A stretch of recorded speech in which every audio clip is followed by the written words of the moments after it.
श्री चैतन्य प्रभुं वंदे नित्यानंद सहोदितं श्रीनंदनंदनं वंदे राधिका चरणद्वयं गोपीजन समायुक्तं वृंदावन मनोहरं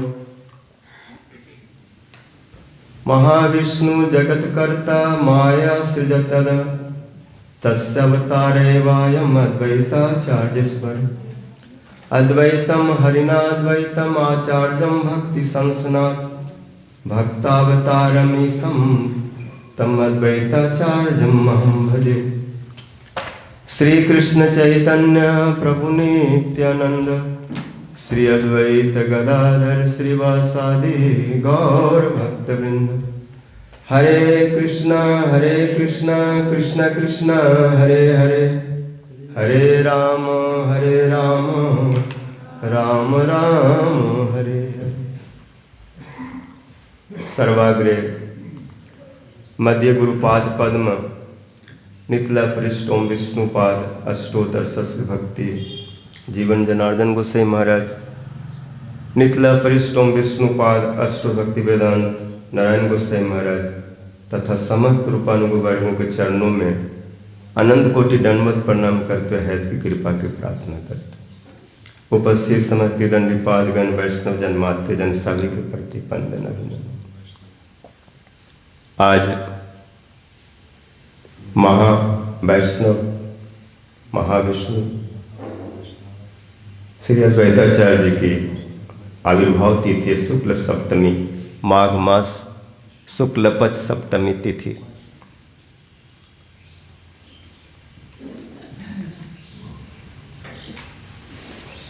वैसे तो अद्वैताचार्य ईश्वर तत्व है क्योंकि कृष्ण से अभिन्न है। अद्वैतम हरिनाद्वैतम। ये अद्वैत क्यों कहलाते? क्योंकि हरि से अभिन्न, अत्यंत प्रिय है। ये सदाशिव भी हैं और महाविष्णु हैं। इनके द्वारा कृष्ण बहुत सारे कार्य करवाते हैं। तो कृष्ण जो है स्वयं भगवान है और स्वयं भगवान कृष्ण का कोई काम नहीं है। वो केवल लीला विलासी, प्रेम विलासी है। गोलोक वृंदावन में निश्चित होकर को विलास करते हैं। बाकी दायित्व सब उनके लीला, उनके अंश कला, ये सब जो है लीला अवतार और जुगावतार, मन ममता अवतार, दूसरे अवतारों के द्वारा अलग अलग कार्य कराते हैं। मन मंत्र में मन मंत्र अवतार, जुगावतार इत्यादि, गुणावतार, इन सब से कार्य करवाते हैं। और स्वयं कृष्ण जो निश्चित है, विदग्धो नव तारुण्य परिहास विशारदो निश्चितो धीर ललितो स्यात् प्राय प्रेसी बस। कृष्ण धीर ललित नायक है, निश्चित है। और परिहास विशारद, जौवन नव जौवन, अद्वैतम अच्युतम अनादि अनंत पुरुषमाद्यम पुराण पुरुषम नव जौवनम च वेदेषु दुर्लभम अदुर्लभम आत्मभक्तो गोविंदमादि पुरुषम तमहम भजामि। एक कृष्ण वेद आदि शास्त्रों के लिए भी दुर्लभ है, सहज प्राप्त नहीं है। लेकिन अगर कोई राधा जी का अनुगत में उनका भजन करते हैं तो उनके लिए बहुत सुलभ है। आत्मभक्त, आत्मा राधा जी उनका जो भक्त है, उनका जो अनुगत करते हैं, उनके लिए कृष्ण बहुत सुलभ। तो ऐसे कृष्ण श्री महाविष्णु के द्वारा जो उनसे अभिन्न, उनका अंश कला होने पर भी उन्हीं का ही स्वरूप है। तो महाविष्णु जगत करता, जो महाविष्णु है, एक नहीं दो नहीं करोड़ों ब्रह्मांड के करता है। जब वो अकेले कारण समुद्र में शयन कर रहे हैं तो उस समय कुछ भी नहीं है, केवल महाविष्णु है और जल ही जल है। कृष्ण तो गोलोक वृंदावन में निवास कर रहे हैं, विलास कर रहे हैं, वो तो नित्य है। और इनको प्रकट करके कारण समुद्र जल में इनको फेंक दिया गया है। इनकी भी कथा है।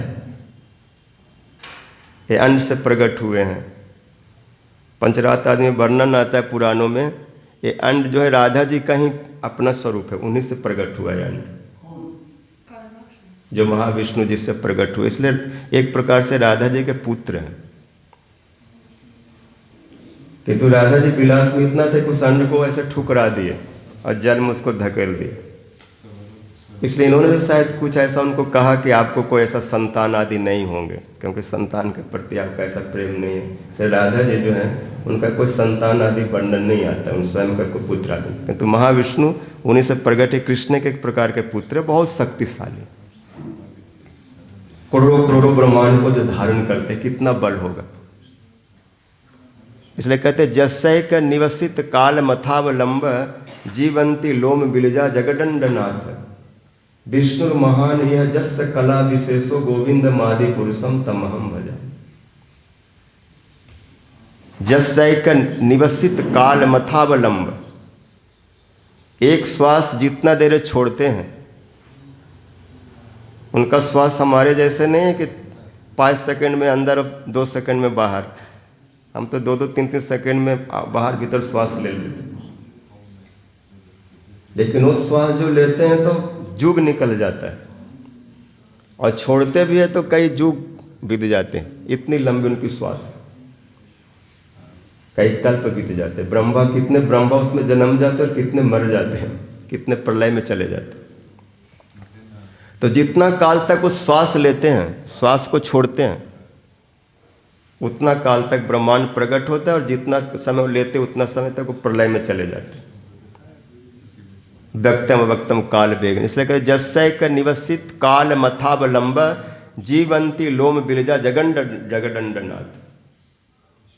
जब श्वास छोड़ते हैं तो उनके लोमकूट में करोड़ों करोड़ ब्रह्मांड प्रकट होते हैं, और सब श्वास में जीवित होते हैं, और फिर प्रलय में चले जाते हैं। वो विष्णु महान, जो इतना महान श्रेष्ठ जो महाविष्णु है, वो कृष्ण के कला है, जस कला विशेष। और भी आता है जस प्रभा प्रभवतो जगदंड कोटि कोटि शेष वसुधादि विभूति भिन्नम तद ब्रह्म निष्कलम अनंत शेष भूतम गोविंद मादि पुरुषम तमहम भजा। जस प्रभा प्रभवतो जगदंड कोटि, ब्रह्मांड कैसे उत्पन्न होता है? तो महाविष्णु जो है सबसे पहले माया के प्रति इच्छन करते हैं। पहले कुछ नहीं, वो अकेले हैं, और जब उनको जगत प्रकट करने की इच्छा होती है, एको हम बहुत श्याम, मैं एक हूं बहुत बन जाओ, तो उस समय उनकी जो छाया है प्रकृति, उनके प्रति वो दृष्टिपात करते हैं, जो सूक्ष्म रूप में सब कुछ को अपने स्वरूप में छुपा करके बैठी। उस महाप्रकृति में महत्त्व, सारे जो सृष्टि के जो उपकरण है, जो उपादान है, सब छुपा हुआ है, लेकिन सटल रूप में, सूक्ष्म रूप में। जैसे कंप्यूटर के हार्ड डिस्क में कितने फोटो, कितने नदी वन पर्वत का चित्र उसमें वीडियो रूप में और फोटो रूप में रहता है, स्टोर रहता है, और वही फिर सच, अगर सच रूप में प्रकट हो जाए तो वीडियो तो केवल आर्टिफिशियल ही दिखा सकता है, लेकिन जो प्रकृति में जो सूक्ष्म रूप में जो छुपा है वो साक्षात में प्रकट हो जाता है। वो नदी वन पर्वत, जो भी सृष्टि के जो पंच महाभूत है, तन्मात्रा है, जो राजस तेजस तामस अहंकार है, जो प्रकृति में सोए हुए सूक्ष्म रूप से है, वही प्रकट होते हैं। कैसे प्रकट होते हैं? वो महाविष्णु अपने दृष्टि के द्वारा, अपने अंग ज्योति के द्वारा, अपने लाइट के द्वारा उस माया के ऊपर रिफ्लेक्ट करते हैं, माया को देखते हैं। इसको बोलते हैं हचिंग, हिंदी में बोलते हैं सेना। जैसे मुर्गी या कोई पक्षी अपने अंडे के ऊपर बैठ करके उसको अपने शरीर के ताप से उसमें शक्ति देते हैं, उसको सेते हैं, और उसमें फिर हलचल होता है अंड में, और उससे फिर वो चूजा निकल आता है। तैसे महाविष्णु दृष्टि के द्वारा जब माया को ओर देखते हैं तो उनका जो वीर्य, उनकी जो शक्ति है, जो शिव, रुद्र शिव, जो लिंग रूप में, वो उसके ऊपर आधान करते हैं।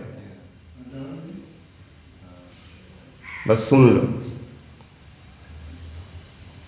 उस प्रकृति और लिंग के मिलन से और विष्णु की इच्छा से, क्योंकि चेतना वही है, अगर वो अपनी शक्ति उसमें नहीं डालेंगे तो जड़ माया कुछ कर नहीं सकते। तो अपनी ज्योति, अपनी शक्ति भी डालते हैं और अनंत जीवों का भी उसमें वपन करते हैं। जो अनंत वृक्ष आदि अनंत जीव प्रकट होते हैं, तो सब महाविष्णु गलन से उसमें प्रविष्ट होते हैं। और वो प्रकृति फिर महत्तत्व के रूप में प्रकट हो जाती है। फिर महत्तत्व 3 भाग में विभक्त हो जाता है, राजस, तामस और तेजस। तेजस महत्तत्व से अहंकार आदि प्रकट होता है। फिर उससे आकाश, आकाश से वायु, शब्द, जल, पृथ्वी, ये सब एक एक करके प्रकट होते हैं। उसमें कुछ तेजस अहंकार है, कुछ राजस अहंकार है, कुछ तामस अहंकार है। इन्हीं से पंच महाभूत, इंद्रियां आदि सब 24 तत्व जो सब प्रकट होते हैं। और ये सब अंड का रूप धारण कर लेते हैं विष्णु की इच्छा से। और एक एक अंड में एक एक विष्णु प्रविष्ट होते हैं। महाविष्णु ही प्रत्येक ब्रह्मांड के लिए एक एक रूप धारण करते हैं, जिसको गर्भोदक विष्णु कहते हैं। तो जो महाविष्णु समष्टि ब्रह्मांड के अंतर्जामी है, जितने भी ब्रह्मांड हैं, करोड़ों अरबों खरबों, सबको महाविष्णु जानते हैं, सबके अंतर्जामी। और जो गर्भोदक विष्णु केवल एक एक ब्रह्मांड को जानते हैं। और जो प्रबुद्धिशाली विष्णु है वो एक एक जीवात्मा के साक्षी है। तो जो महाविष्णु, जो अनंत कोटि ब्रह्मांड को प्रकट करने वाले अंतर्जामी, जिनसे अनंत गर्भोदक विष्णु प्रकट होते हैं, वही अद्वैताचार्य प्रभु। और साथ में सदाशिव जी का उनमें प्रकाश है। तो अद्वैताचार्य सृष्टि के मूल हैं, जिसको निमित्त कहते हैं। लेकिन ये निमित्त कारण है, सर्व कारण कारण नहीं है। सर्व कारण कारण कृष्ण को कहा गया। निमित्त उसको कहते हैं जिसके बिना जो कार्य ना हो, वो निमित्त है। जैसे अगर कुम्हार नहीं है, कुम्हार के चक्का नहीं है, डंडा नहीं है, और उसका जो धागा होता है वो नहीं है, तो बर्तन नहीं बन सकता। लेकिन कुम्हार जो निमित्त है, उसका भी कोई कारण है, चक्का का भी कोई कारण है, धागा का भी कोई कारण है। धागा को भी किसी ने बनाया है, चक्का कुम्हार को भी किसी ने बनाया। तो कुम्हार, धागा, चक्का केवल निमित्त मात्र है, इसके बिना घड़ा नहीं बन सकता। लेकिन वो अपने आप में स्वतंत्र नहीं है, वो भी किसी के द्वारा बनाए हुए हैं। धागा को किसी ने बनाया है, चक्का को भी किसी ने बनाया, कुम्हार को भी किसी ने चेतना दिया, तो कुम्हार उसका जन्म हुआ। तो कुल मिलाकर जब बात आगे बढ़ाएंगे तो कृष्ण ही सर्व कारण कारण होते। जो निमित्त है उसका भी कारण, उपादान है उसका भी कारण, और जितना भी कारण हो सकता है और जितने भी कार्य हो सकते हैं, वो सब का कारण और सब का कार्य वही है। लेकिन उसका कोई कारण, उसका कोई कार्य नहीं है, क्योंकि उससे ऊपर कोई है ही नहीं। इसलिए उपनिषद में आता है, न तस्य कार्य कारणम च विद्यते, न तत्समः चाप्यधिकश्च दृश्यते, परास शक्ति विविधैव श्रूयते, स्वभावकी ज्ञान बल क्रिया च। कृष्ण का कोई कार्य नहीं है, उसको किसी ने बनाया नहीं, और उसका कोई कारण नहीं। वो कारण है, वही कार्य है, वही सब कुछ बनाने को वही कार्य कर रहे हैं। जो कुछ बन रहा है उनका कारण वही, और वही बना भी रहे, लेकिन उसका कोई कार्य कारण नहीं। और न तत्सम, उनके समान कोई नहीं और उससे अधिक भी कोई नहीं। जब कोई बराबरी का ही नहीं है तो उससे बड़ा कौन होगा। लेकिन उस पराग तत्व को बहुत सारी शक्तियां देखने और सुनने को आती। परास शक्ति विविधैव श्रूयते, स्वभावकी ज्ञान बल क्रिया च। उन भगवान की बहुत सारी शक्तियां हैं जो उनके स्वरूप में स्वाभाविक है, नेचुरली। ज्ञान शक्ति, कृष्ण को कोई सिखाया नहीं है, कृष्ण कोई गुरु नहीं हो सकते, तत्व में सबके गुरु हैं। और उनका जो ज्ञान है वो स्वतः सिद्ध है। हम तो पढ़ करके ज्ञान प्राप्त किए, उनको स्वरूप में ज्ञान है, अपने आप है, स्वतः है, बिना पढ़े लिखे वो पढ़े लिखे हैं, ज्ञान स्वरूप है, ज्ञान से ही बने हुए हैं, फुल कॉन्शियस। क्योंकि उनका स्वरूप जो है उसमें जड़िए कोई चीज़ है नहीं, चेतना है। स्वामी महाराज एक शब्द प्रयोग है, कृष्ण कॉन्शियसनेस। कृष्ण जो फुल चेतना है, फुल ज्ञान है, फुल कॉन्शियस। और वो चेतना, वो ज्ञान, वो कॉन्शियस नित्य है, स्वतः है, उनके स्वरूप में है, नेचुरली है। इसमें कोई किसी के द्वारा लिया हुआ, किसी ने दिया नहीं, स्वाभाविक स्वतः अपने आप में। स्वाभाविक ज्ञान, उसमें ज्ञान है, बल, उनकी शक्ति अपने आप है। कृष्ण ने किसी से बल लेके बलवान नहीं हुआ, दूध पी के बलवान नहीं हुआ। लीला में भले दिखाए जा रहे दूध पी रहे हैं, लेकिन स्वरूप में, तत्व में बिना पिए बिना खाए वो बलवान है। लीला की मर्यादा देते हैं तो वहाँ पर खाने पीने के लिए रोते, अलग बात है, वो भी एक रस है।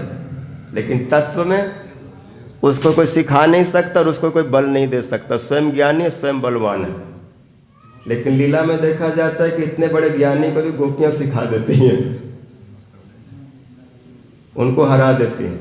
वो प्रेम की बात है, जहाँ पर भगवान आधीनता को स्वीकार करते, उस प्रेम को मान करके उनसे हार जाते।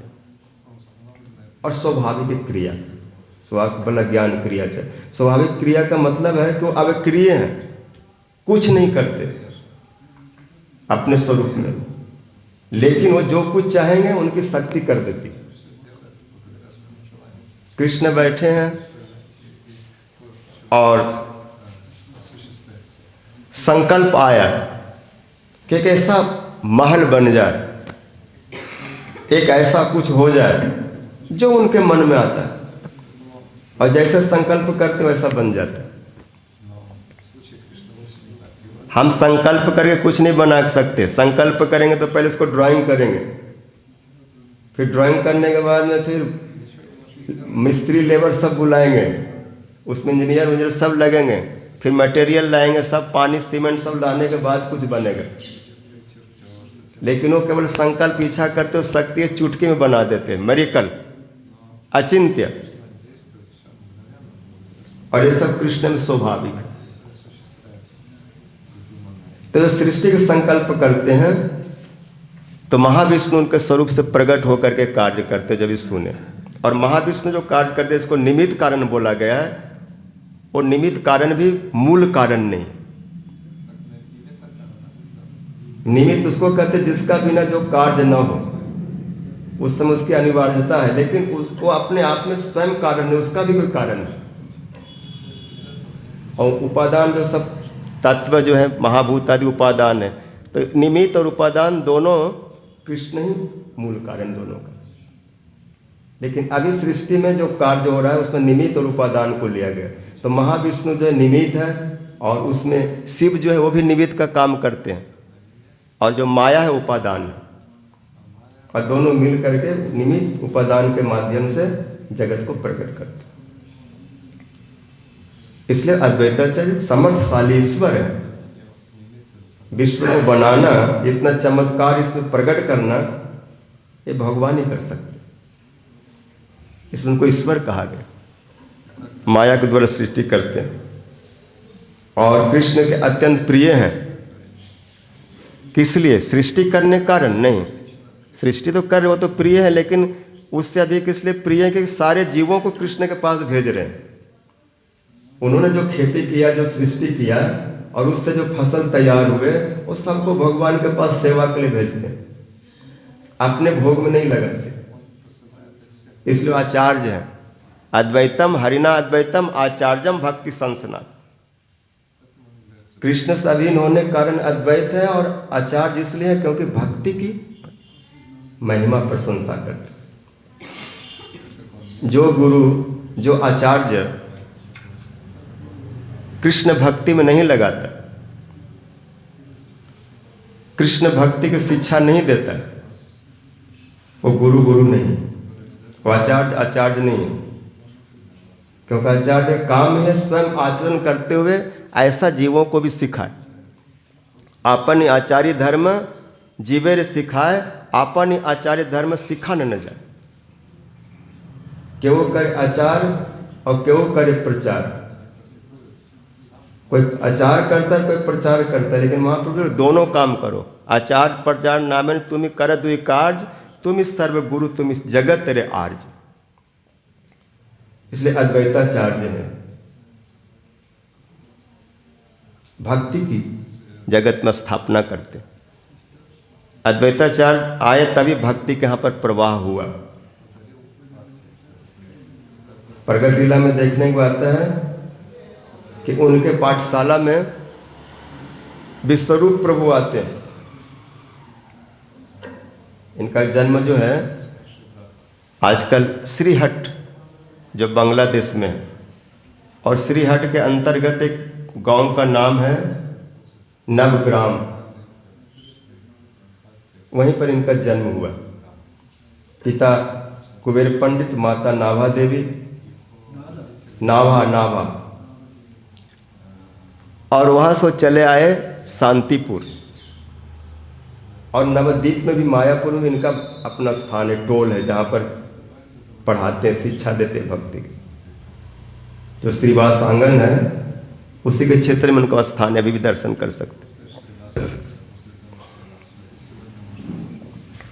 तो अद्वैताचार्य जी जब शांतिपुर में निवास कर रहे हैं तो इनके संग प्राप्ति के लालसा से श्री हरिदास ठाकुर जो ब्रह्मा जी हैं वहाँ चले आए। और शांतिपुर के बगल में फुलिया गांव है, वहाँ पर कुटी में वो भजन करते। और अद्वैताचार्य जी के इस गांव में शांतिपुर में आ जाते हैं और भिक्षा मांग करके अपना जीवन निर्वाह करते हैं। अद्वैताचार्य बड़े इनको सम्मान पूर्वक भिक्षा देते हैं, बहुत आदर करते हैं। वो बोलते कि मैं एक सदगृहस्थ हूँ और आप जैसे नाम जापक अगर हमारे घर पर रोज आकर प्रसाद पाए, कुछ हमारा वस्तु ले, तो हमारा जीवन धन्य हो जाएगा। अद्वैताचार्य शिक्षा दे रहे हैं कि एक भक्त को भक्त के प्रति कैसा भाव हो। और हरिदास ठाकुर अपने को छोटा मानते हैं, अपने को जवन मानते हैं, छोटे कुल में जन्म हो। और अद्वैताचार्य महाब्राह्मण, महाभक्त, और ये हमको इतना सम्मान देते तो उनको अच्छा नहीं लगता। एक दिन अद्वैताचार्य बोले, देखो आपको कुछ देने से, आपकी सेवा करने से हमें करोड़ों करोड़ों ब्राह्मण और करोड़ों करोड़ वैष्णव सेवा के बराबर फल मिल जाता है। क्योंकि एक शुद्ध भक्त को मिलना बहुत दुर्लभ है, और शुद्ध में भी एकांतिक भक्त हो। तो जितने संसार में ज्ञानी जोगी कर्मी जितने भी लोग हैं उनमें एकांतिक भक्त अत्यंत दुर्लभ है। और आप ऐसे एकांतिक भक्त हो कृष्ण का कि आपने जमनों को भी चैलेंज किया, बादशाह को मार दो लेकिन हरि नाम नहीं छोड़ूंगा। खंड खंड है दे यदि जाए प्राण, तब वो हम बदने न छाड़ी वो हरि नाम। 22 बाजार में पीटा गया लेकिन वो हरे कृष्ण नहीं छोड़े। ऐसे नाम निष्ठा वाले हैं। इसलिए अद्वैताचार्य एक दिन घर में श्राद्ध कर रहे थे। श्राद्ध जानते हैं, पिता के पितरों के लिए जो विशेष करके पितृपक्ष आदि में या किसी विशेष समय पर श्राद्ध करते हैं। उनके जन्म आदि उनके मृत्यु के समय जब आता है तो उसमें श्राद्ध करते हैं। तो समान जो कर्मी लोग जो श्राद्ध करते हैं वो तो अपने तरीके से करते हैं। कर्मकांडी ब्राह्मण को लाया, बुलाया, खिलाया, पिलाया, दक्षिणा दी इत्यादि। लेकिन वैष्णवों का श्राद्ध ऐसा नहीं होता। वैष्णव लोग जो श्राद्ध करते हैं वो ठाकुर जी को भोग लगाते हैं, और ठाकुर जी का निवेदित प्रसाद वैष्णवों को, ब्राह्मणों को बुला करके भोजन कराते हैं। तो अद्वैताचार्य जी एक बार श्राद्ध कर रहे थे और वैष्णव ब्राह्मण बहुत से लोग उनके यहाँ पर प्रसाद पाने आए, किंतु अद्वैताचार्य उन लोगों को प्रसाद पहले नहीं दिए। और हरिदास ठाकुर को बुला के श्राद्ध का पहला जो भाग होता है, अग्रभाग, उनको दे दिए और बोले कि आपके प्रसाद पाने से करोड़ों करोड़ों ब्राह्मणों का, वैष्णवों का सेवा करना हो गया। ये मैं कोई मनमाना नहीं कर रहा हूँ, बल्कि शास्त्र सिद्धांत है, ये शास्त्र के वचन है और मैं उसी के अनुसार कार्य कर रहा हूँ। कोई बुरा माने माने, लेकिन आप जैसे वैष्णव भी वास्तव में अप्राकृत ब्राह्मण, अप्राकृत वैष्णव, आपकी सेवा करने से सब हो जाता है। तैसे वहाँ पर अद्वैताचार्य जी भक्ति का प्रचार कर रहे और वहीं पर कृष्ण प्रगट के लिए उपक्रम कर। जब हिंदू भूषण प्रभु बताए वो कथा, बार बार क्या बोलूं, कृष्ण को कैसे प्रसन्न किया जाए।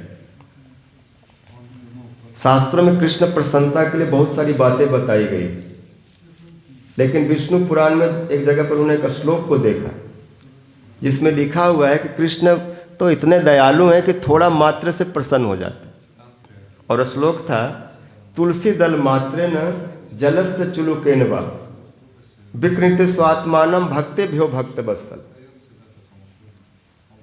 भगवान ऐसे भक्त वत्सल है कि कोई एक गिलास पानी और एक तुलसी दल चंदन मिश्रित दे दे, एक गिलास गंगा जल, उतने सो अपने आप को भक्त को बेच देते, बिक जाते इतने मात्र। तो अद्वैताचार्य जी वही कार्य करते, शालिग्राम को तुलसी दल और गंगा जल से पूजा करते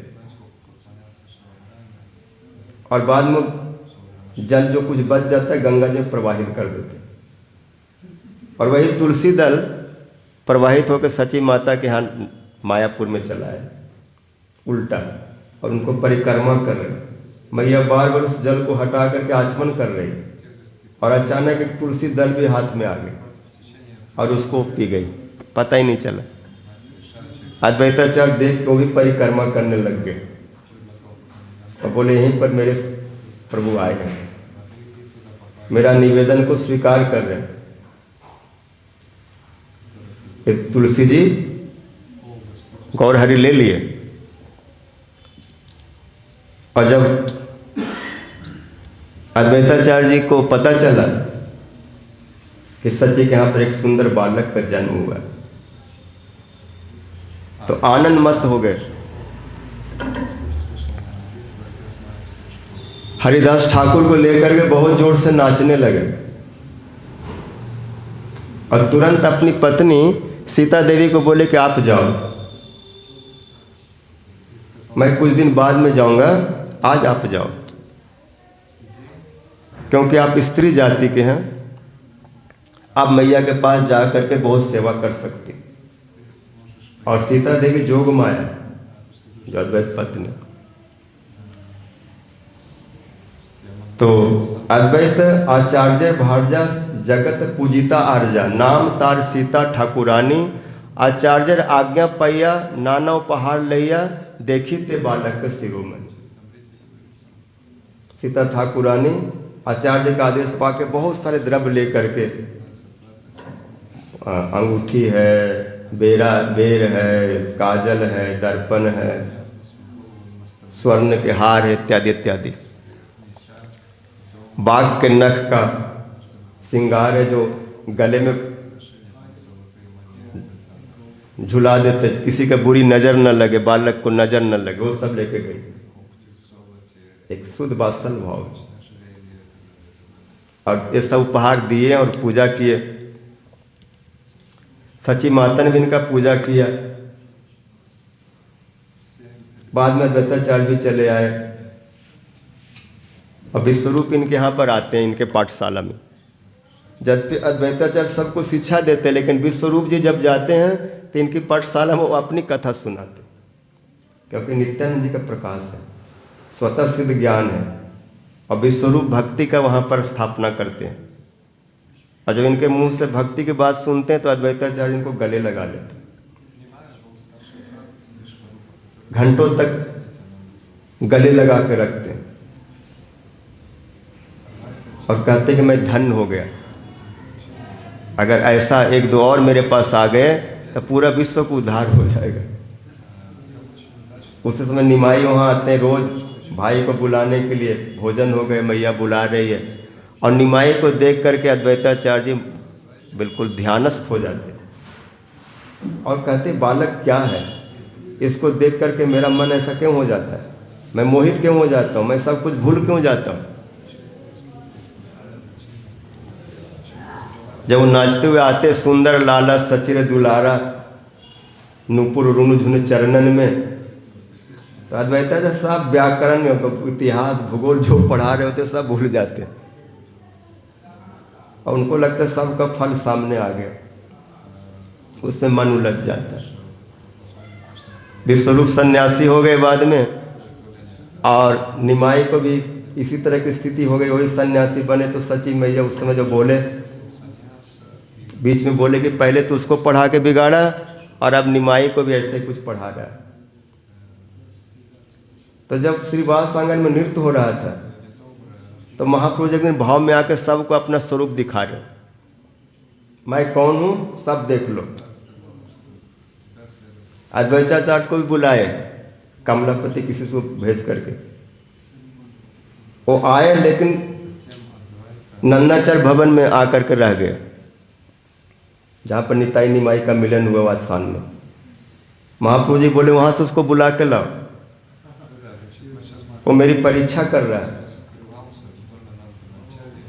कि मैं भगवान हूँ कि नहीं।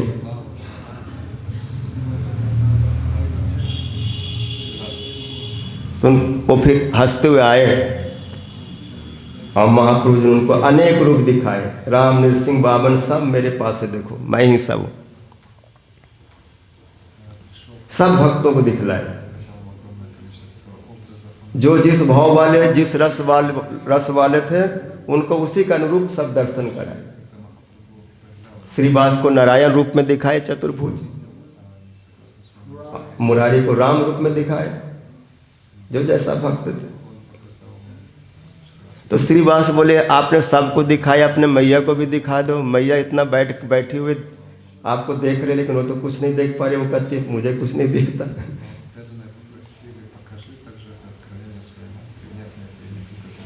तो महाप्रभु जी बोले कि मैया को नहीं दिखा सकता मैं, मेरे को सब देख सकते हैं एक्सेप्ट वैष्णव अपराधी। सब हाय हाय करने लगे, आपकी माता और वैष्णव अपराधी।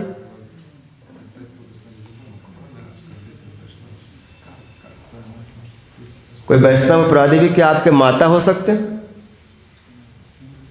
और यदि आपकी माता है तो अपराधी कैसे?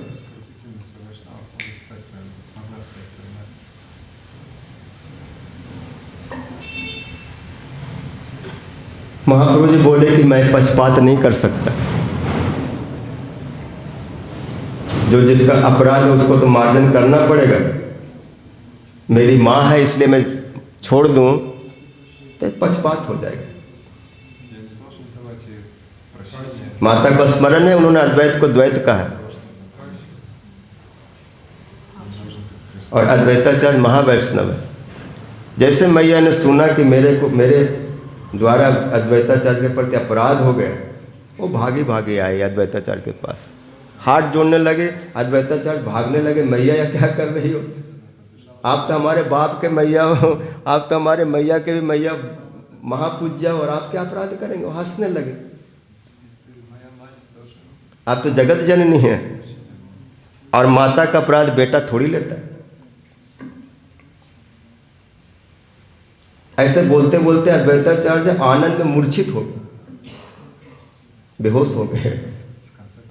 और उस समय सची मैया मौका पाके पूरा चरण के धूली लेके पूरा शरीर में लगा रहे, रो रही, अपराध क्षमा करो, यही बार करुणा कर वैष्णव गोसाई, पतित पावन तुम बिना केहन, कहार निकटे के लिए पाप, ऐसे प्रार्थना कर। यहाँ पर एक चीज और दिखलाया गया कि जो शुद्ध भक्त होते हैं वो निराभिमानी होते हैं, वो रूट और रफ नहीं होते। नहीं तो सची माता जिद में आ सकती कि मैं गौर हरि का मैया हूँ, मेरा इतना ऊंचा पोस्ट है और अद्वैताचार्य को मैं पैर छूँ धूल लूँ। यहाँ पर अगर कोई किसी को जरा वो सीनियर हो और बोले जरा उससे जाके क्षमा मांग लो, तो बोलेगा मैं भक्ति छोड़ दूंगा लेकिन क्षमा नहीं मांगूंगा। ये मेरा इंसल्ट है। लेकिन यहाँ मैया का आदर्श देखो, ये जितने बड़े होते हैं उतने विनम्र, उतने कोमल होते, क्योंकि फलवंत वृक्ष और गुणवंत जन का ही पहचान होता है कि झुक जाते हैं। जिस पेड़ में खूब फल लगा होगा वो झुक जाएगा, जिसमें अधिक गुण होंगे झुक जाएगा, और जिस पेड़ में कोई फल ही नहीं है वो तो ऐसे खड़ा रहता है, उसका ब्रांच झुक नहीं सकता क्योंकि उसमें बोझ है नहीं।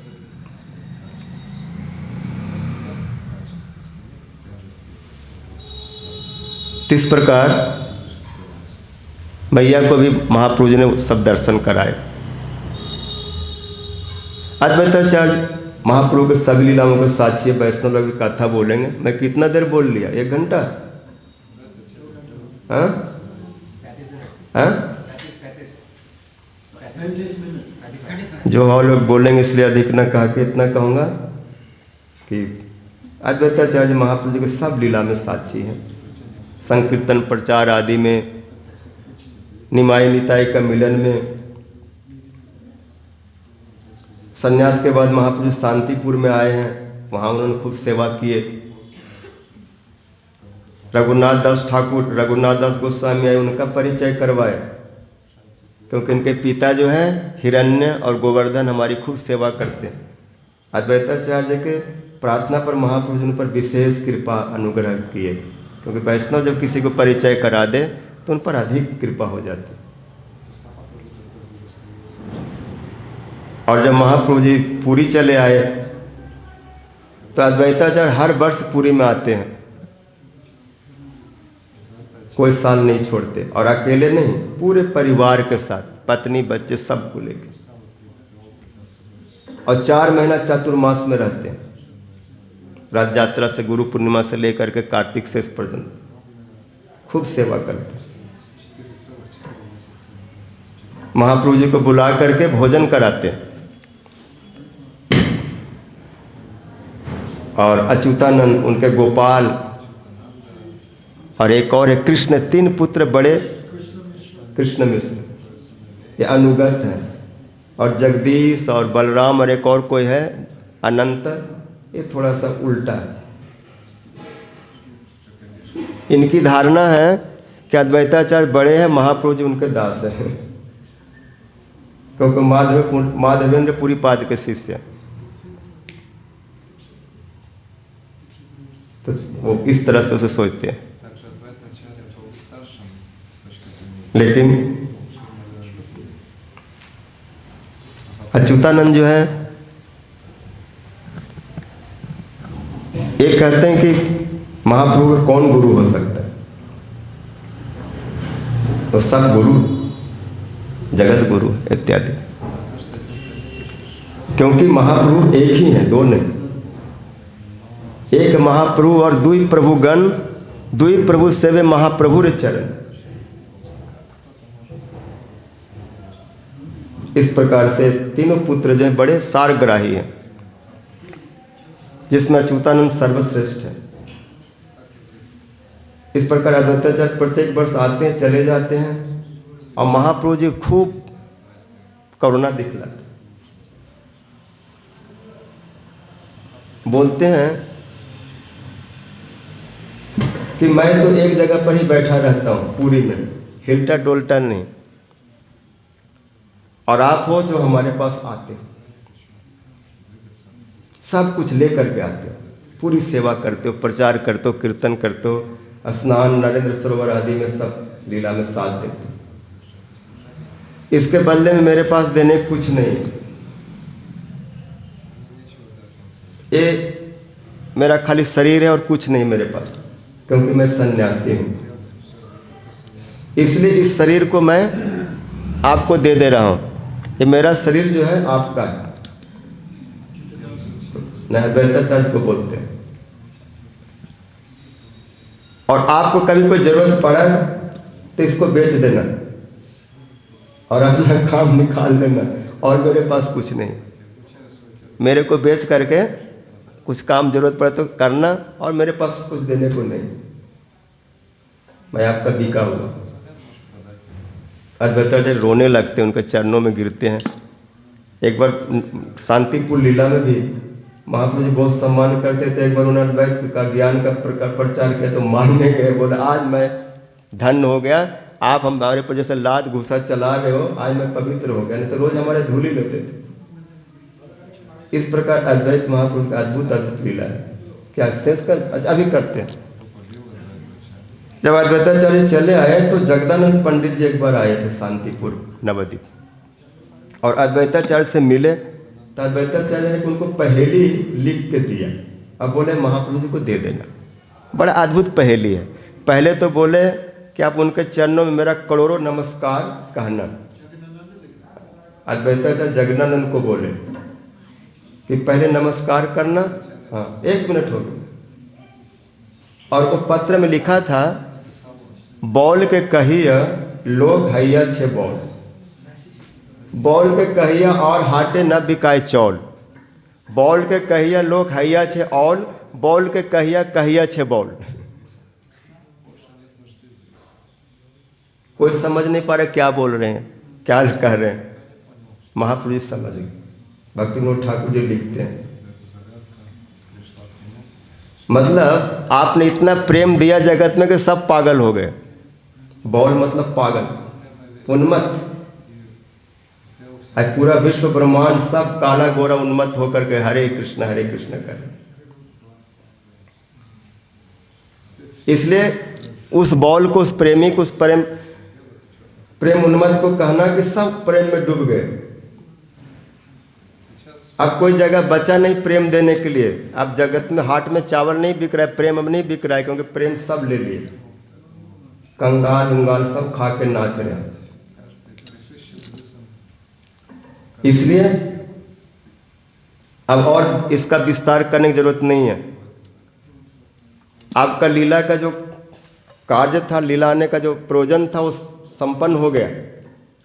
अब आपकी मर्जी, आप रहना चाहें अथवा जाना चाहें।